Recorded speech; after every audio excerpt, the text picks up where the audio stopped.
Joseph Vijay எனும் நான்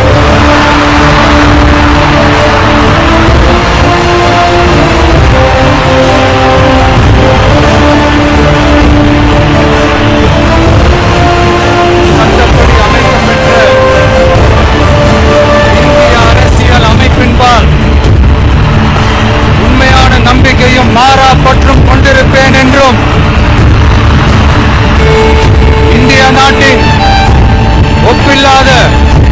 முழு முதல் ஆட்சியையும் ஒருமையையும் நிலை நிறுத்துவேன் என்றும்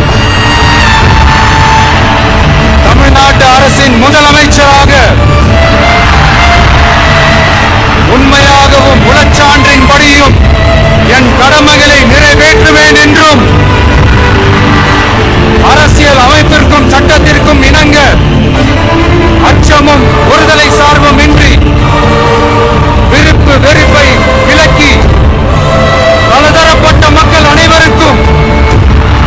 நேர்மையானதை செய்வேன் என்றும் ஆண்டவன் மீது ஆணையிட்டு உறுதிமொழிகிறேன்.